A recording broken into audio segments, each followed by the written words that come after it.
All right, boys, welcome back to another video. Knicks Daily here. Today we're going to go over tonight's win versus the Chicago Bulls. This game was a lot closer than I expected. I understood the Knicks would come out a little sloppy as the All-Star game just happened.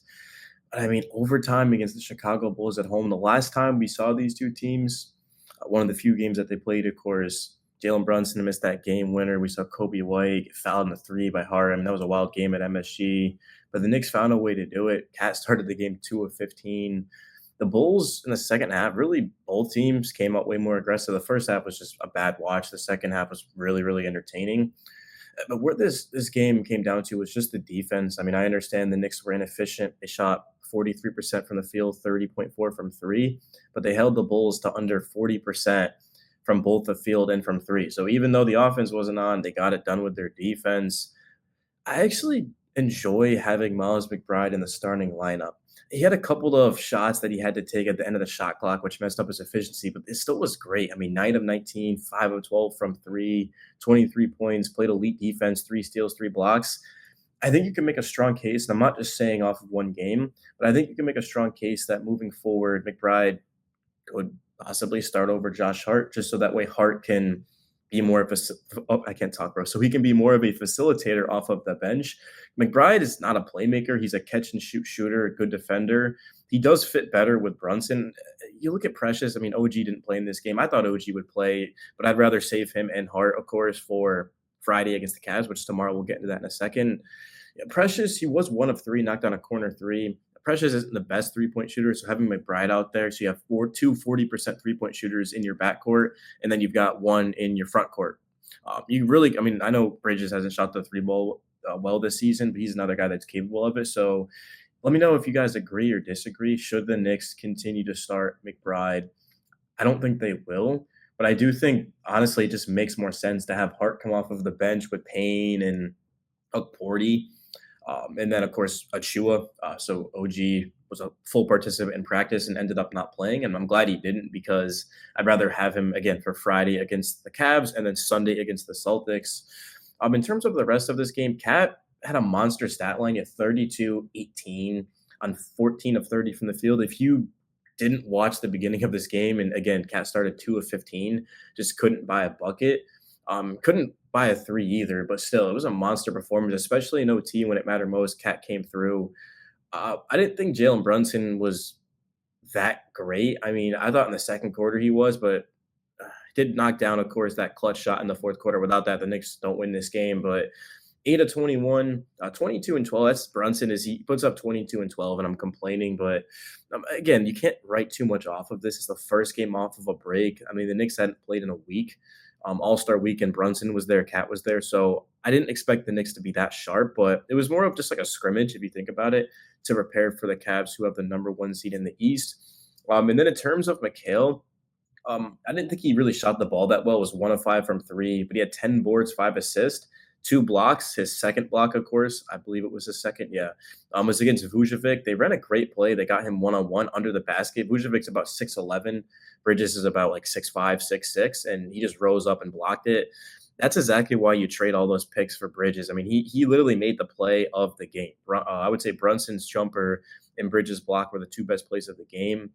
You look at just the fourth quarter. I mean, the Bulls didn't turn it over once, and then OT they turned it over like 3 times in a row. And that was following the block too, which doesn't count as a turnover, obviously. But it was just one of those games. It was a gutsy win. If the Knicks had lost this game, it just would have left a sour taste in my mouth because you lost to the Bulls and now you play the Cavs tomorrow on the road and Sunday against the Celtics, who blew out the Sixers very easily. I know the Sixers aren't very good, but like still, they still blew out a team like they're ready. Porty, I thought, played a very good game. 2 points, 5 boards, 17 minutes. The problem with Porty is the fouls. It says 3. I could have swore he had 4 fouls. There was one time where he could have easily pinned a shot off that backboard late in this game, but he just didn't go for it.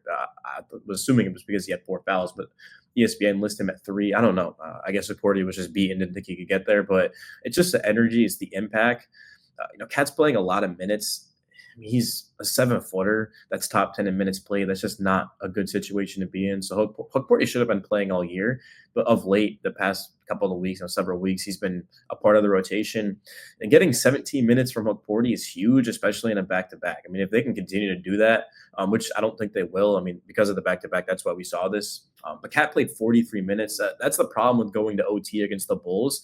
Is Precious 46 minutes, McHale 44, Cat 43, McBride 42, and Brunson 38. So they did Tibbs did a good job of resting Brunson in this game for sure. But tired legs, is that going to be a problem? It shouldn't be because of the break, but just something to kind of monitor is that in back to backs, you want to go as deep as possible. And the bench, the only right played a minute. That was just to defend the inbound. It ended up working.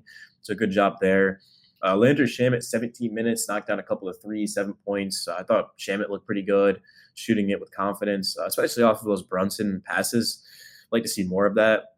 Campaign was not exactly on with a shot, but he did a good job. Had 5 assists, 2 boards, was aggressive. Even though he's 1 of 5, it wasn't like a bad 1 of 5. I mean, I know there's really no such thing, but he had open looks. He just didn't knock them down, and that was it. So yeah, overall, I mean, not the best Knicks game of the season, but they won, and that's all that matters. The Knicks are now 20-10 at home. The question is going to be tomorrow, though. I mean, the Knicks just don't have a lot of leeway, guys. The 2 seed, I don't think it's the biggest deal in the world. I mean, yeah, in the second round in the game 7, it'd be MSG versus Boston, TD Garden. But I think the thing here is just the Knicks have to prove that they can beat one of the top teams. The Knicks are 0-3 against the Cavs and the Celtics this year. They're 0-2 against the Thunder. So you look at like the top teams, top tier elite teams, the Knicks haven't beaten one of them. Absolutely, the Knicks blew out the Grizzlies and they've beaten the Nuggets pretty bad this year, but they've got to win hopefully both of these games, but at least one. Like the Knicks cannot drop both of these games. Sure, if they lose both of them, they could still win the championship. Like who knows? But you look at the past, right? No, I mean, actually, that's not true. Like 2016, 2017, Cavs had a losing record against the top 2 seeds and ended up winning a championship. But that was a 3-1 deficit, and they had LeBron, the second best player in many people's eyes ever, the first to some. Kyrie, the Warriors just choked on Draymond suspension. I'm not trying to put any conspiracies out there, but the bottom line is the Knicks need to win this game. I personally, I'm not going to say I don't fear the Cavs because they're an amazing team. But I think the Knicks match up well with them, especially with Mitch. But even with just OG returning, which I think he will, and Josh Hart, I mean, I find it hard to believe they're going to miss this game. The Knicks should be able to win this, but the pressure is on Cat because Cat has to deal with Evan Mobley, who's probably going to win Defensive Player of the Year with Victor Wembanyama being out for the year, and Jarrett Allen, a double-double machine. Sure, Donovan Mitchell and Darius Garland are tough, but the Cavs sort of bread and butter is going to be those 2 big men right there. So we'll see how it goes. I'm a little bit. I'm not nervous at all. I'm just anxious, right? I'm very anxious. And yeah, I'll get you guys a video after the game. Uh, Hopefully, I'm not entirely sure what's going to happen, but I should have a video after the game. I don't know why I wouldn't, but yeah, I might not. It might be out Saturday, but yeah, I'll keep you guys updated. I will drop a post if it doesn't come out Friday. But all right, guys, peace.